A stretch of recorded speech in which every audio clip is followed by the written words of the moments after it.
Hello and welcome to the first installment of Glock Talk USA. I'm your host, David Andrews, and today we're going to be covering a subject most recommended on my other YouTube channel. That would be the 45 ACP cartridge. I'm a big fan of this cartridge myself, and let's just start with the name and kind of run on through it. Okay, the 45 ACP is the 45 automatic Colt pistol. It was originally designed for mainly military use, and there is some debate on that, but yeah, I'm just gonna go with what's most believed, and that's the military use, and even the manufacturers are kind of leaning towards that right now. But the Colt 45 or the Colt 45 ACP, they're both made by Colt, so it was originally used with our military, and it was a revolutionary design at the time, and the one of the most revolutionary designs for the pistol for for Browning at the time was I'm drawing a blank. Hold on. No, oh yeah, the model 1908. Now this was the predecessor to the 1911, and we all know what that is. And if you don't, then wow. But yeah. It's the predecessor, and it was just a revolutionary design at the time. It was like one of the first semi-automatic pistols besides a revolving style. Now, the cartridge was designed by John Browning of Colt, but the most influential person in selecting the cartridge was Army Ordnance member General John T. Thompson. Thompson insisted on a real man-stopper pistol, following the poor showing of the Army's 38 long Colt pistols during the Philippine-American War. Now, let me get my breath. That's basically saying that if you don't know who John T. Thompson is, he invented he was the designer of the and inventor of the M1A1 Thompson by Auto Ordnance. Now, the cartridge, it was revolutionary because GIs could use the cartridge in their 1911s, then use the ammunition as well in their Thompson M1As. So it was really just like a very versatile cartridge, and it also had a very, very nice stopping power, and it could put someone on the ground within 3 shots, and even 1 shot would put someone on the ground effectively if you hit them in the right areas, which would probably be like the brainal, or I guess the brain area, and center mass.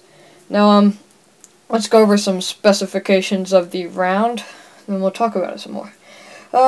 Specifications are case type, rimless, and then it's just a straight type.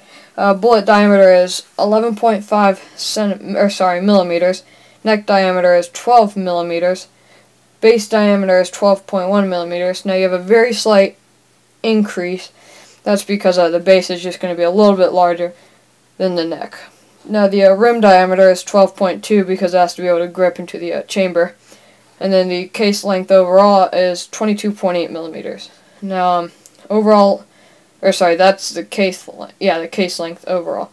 Now the the primer type is a large pistol, and the max pressure is 21,000 psi, that's a really high pressure load for like the round. So let's go over some of the manufacturers, and I'm just going to talk about these.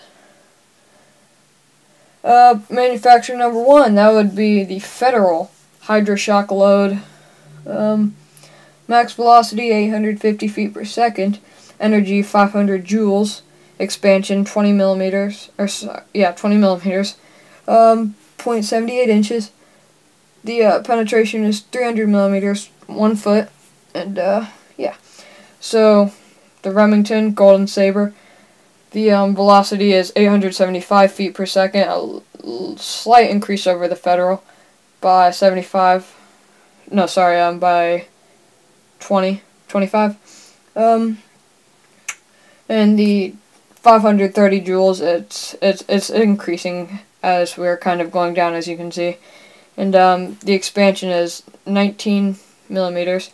And that's actually smaller than the expansion of the Federal. Now the penetration is 14.3 inches. I personally prefer I'm going to go ahead and compare these two, and I personally prefer the Federal. Out of a box of about 50, I've had probably 2 rounds that have failed me, or like not fired.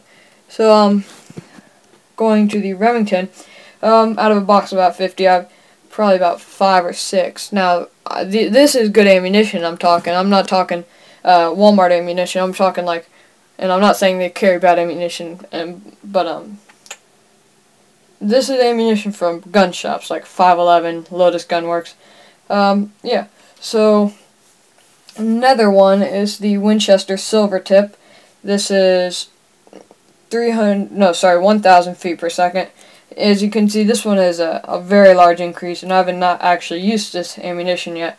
The energy behind that would be 557 joules. That's actually a increase over the Federal and the Remington. The expansion is 20 millimeters, about the same as the Federal.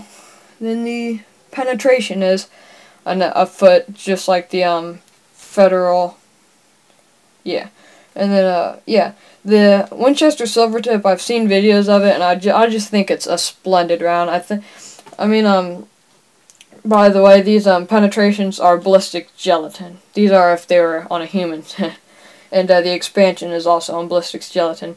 But, the Silvertip, I've really wanted to get my hands on some of those, but after, like, the whole AR craze, it's 45s too, you can't find anything, so I'll probably have to go look around for some of them. And then the Remington Full Metal Jacket. Now this is a splendid round. I mean, I love this thing. The Full Metal Jacket is just an amazing round.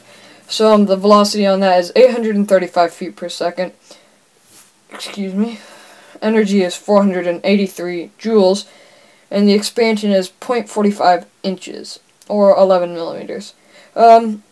The penetration is 27 inches. This is definitely an increase over the Remington and Federal. The Full Metal Jacket, it's not gonna like collapse on itself or anything like that, because it is a Full Metal Jacket, and obviously, and yeah, it's not like the hollow point or anything. It's not made to expand. It's made to penetrate. So let's go down. Let's get some more. Let's get some more.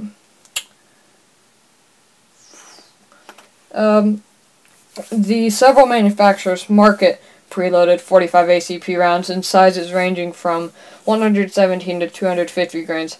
I like the 250 grains personally, with the most popular commercial load being the standard military loading of a 230. Now those are great, but again the 250. The FMJ bullet at around the 850 feet per second. Sorry, I can't read today. Specialty rounds are available in weight under 100 grains. Now, this just goes on to talk about the different sizes, different weights, and all this, and I'm about to run out of time, so it just goes on to talk about that kind of stuff. So, if you want to check this out yourself, you can go to the Smith & Wesson main page, go check them out, and get your hand on like a good 45 or something, because I mean, the stopping power compared to any other pistol is just amazing. Like, if you were to fire a 45, you would automatically know it. I mean, it's for you or not for you. It's like the first round will determine. So yeah, go check out the 45s and the whole line of 45s. Everybody